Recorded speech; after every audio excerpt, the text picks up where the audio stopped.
सोचिए, एक ऐसी दुनिया जहां सड़कें नहीं, सिग्नल नहीं और समय भी मानो धीमा चलता है। जहां रीतियां सिर्फ किताबों में नहीं, सांसों में बसती हैं। यही दुनिया है हमारी धरती की, उन लोगों की जो आज भी प्रकृति की गोद में जी रहे हैं। लेकिन तेजी से फैलती आधुनिकता उनके दरवाजे पर दस्तक दे रही है। क्या हम उनकी कहानी सुनेंगे? Sentinelese the untouched island of Andaman. Indian ocean के एक सुदूर आइलैंड पर एक जनजाति रहती है जिसने 60,000 से भी ज्यादा सालों से संपर्क का कड़ा विरोध किया है। यह है सेंटिनलीज जनजाति। वे हेलीकॉप्टरों पर तीर चलाते हैं, बाहरी लोगों से डरते हैं और मछलियों, नारियल और जंगली फलों पर गुजारा करते हैं। कोई भी उनकी भाषा नहीं जानता। जब 2018 में एक मिशनरी ने उनसे संपर्क करने की कोशिश की तो वो कभी वापस नहीं लौटा। भारत सरकार ने तब से इस द्वीप को प्रतिबंधित क्षेत्र घोषित कर दिया है। समय में जमी एक जनजाति बेफिक्र रहने के लिए संघर्ष कर रही है। Himba the red light of the desert.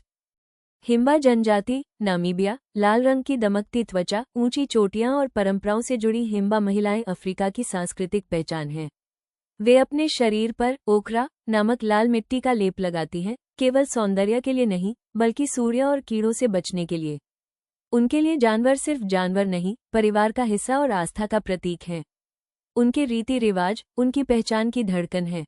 लेकिन अब जब आधुनिक सड़कें उनके गांवों तक पहुंच रही हैं, तो लगता है मानो उनकी सदियों पुरानी परंपराएं डगमगाते पुल पर खड़ी हों, पता नहीं कब टूट जाएं।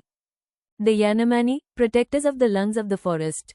अमेज़न के गहरे जंगलों में यानामामी लोग रहते हैं। वे बड़े गोल सामूहिक घरों में रहते हैं जिन्हें शाबोनो कहा जाता है। उनकी जिंदगी जंगल और उसकी आत्माओं से जुड़ी है।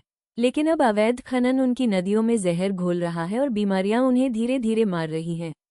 कहा जाता है कि जंगल धरती के फेफड़े हैं और यानामामी उसकी धड़कन।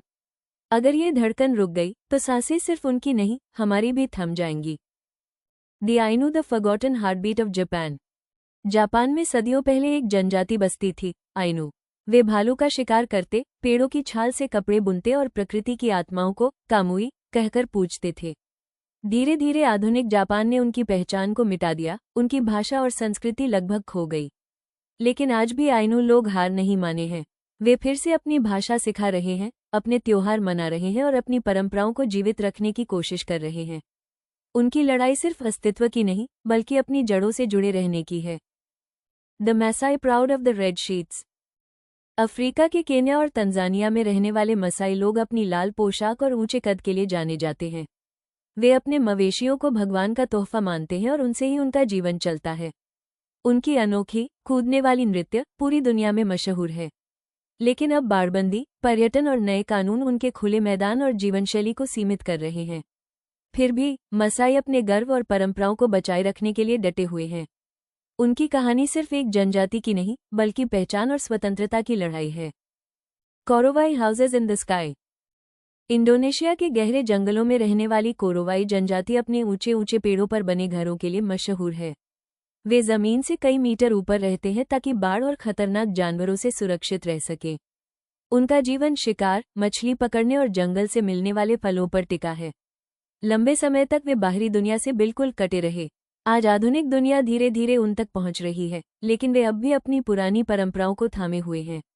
उनकी जिंदगी हमें सिखाती है कि असली सुख, सादगी और प्रकृति से जुड़ाव में छिपा है। The San, Kalahari desert. Africa के रेगिस्तानों में रहने वाली सैन जनजाति दुनिया की सबसे पुरानी जनजातियों में से एक है। वे तीर कमान से शिकार करते हैं और जंगली पौधों व फलों से अपना पेट भरते हैं। सैन लोग प्रकृति को मां मानते हैं और हर जीव को जीवन का हिस्सा समझते हैं। उनकी कहानियां और गीत हजारों साल से पीढ़ी दर पीढ़ी चलते आ रहे हैं। लेकिन अब आधुनिक दुनिया उनकी जमीन और जीवनशैली को धीरे धीरे छीन रही है। फिर भी वे मुस्कुराकर जीना जानते हैं और हमें सिखाते हैं कि असली धन सादगी और संतोष में है। चूची snow, reindeer and stubbornness. Siberia की बर्फीली धरती पर रहने वाली चुकची जनजाति अपनी हिम्मत और सहनशक्ति के लिए जानी जाती है। वे रेनडियर पालते हैं, उन्हीं के सहारे उनका सफर और जीवन चलता है। कड़ाके की ठंड में भी वे अपने परिवार और जानवरों के साथ गर्माहट ढूंढ लेते हैं। उनकी कहानियां आग के चारों ओर बैठकर सुनाई जाती हैं, जो पीढ़ियों को जोड़ती हैं। आज भी आधुनिक दुनिया की चुनौतियों के बीच वे अपनी परंपराओं को थामे हुए हैं। द बजाओ, पीपल ऑफ द सी। समुद्र की लहरों के बीच रहने वाली बाजाओ जनजाति को सी नोमैड्स कहा जाता है। वे नावों पर अपना घर बनाते हैं और पानी में ही जिंदगी बिताते हैं। बाजाऊ लोग बिना आधुनिक उपकरणों के गहरे समुद्र में गोता लगाकर मछलियां पकड़ते हैं। उनकी आंखें और फेफड़े पानी में रहने के लिए अद्भुत रूप से ढल चुके हैं। बच्चे भी छोटी उम्र से तैरना और गोता लगाना सीख लेते हैं। उनका जीवन हमें याद दिलाता है कि इंसान और समुद्र का रिश्ता कितना गहरा और खूबसूरत हो सकता है। The Nenets nomads of the tundra. रूस के उत्तरी इलाकों की बर्फीली जमीन पर नेनेट्स जनजाति रहती है। वे रेंडियर पालते हैं और उन्हीं के सहारे उनका खाना, सफर और कपड़े सब पूरे होते हैं। कठोर ठंड में भी वे तंबू जैसे घरों में रहते हैं, जिन्हें चूम कहा जाता है। नेनेट्स लोग प्रकृति को अपना साथी मानते हैं और हर मौसम के साथ तालमेल बिठा लेते हैं। आज आधुनिकता उनकी पुरानी परंपराओं को बदल रही है, लेकिन वे अब भी अपनी पहचान बचाने की कोशिश कर रहे हैं। उनकी जिंदगी हमें सिखाती है कि सादगी और प्रकृति के साथ जीना ही असली ताकत है। दोस्तों, ये थी दुनिया की कुछ अनोखी और अद्भुत जनजातियां, जो हमें सिखाती हैं कि इंसान और प्रकृति का रिश्ता कितना गहरा होता है। उनकी कहानियां हमें याद दिलाती हैं कि असली ताकत परंपराओं, सादगी और एकता में है। अगर आपको ये सफर रोचक लगा हो तो वीडियो को लाइक जरूर करें। कमेंट में बताइए कि आपको कौन सी जनजाति सबसे ज्यादा प्रभावित कर गई, और ऐसे ही और दिलचस्प किस्सों के लिए दी इन्फोक्रिप्ट हब चैनल को सब्सक्राइब करना बिल्कुल मत भूलिए।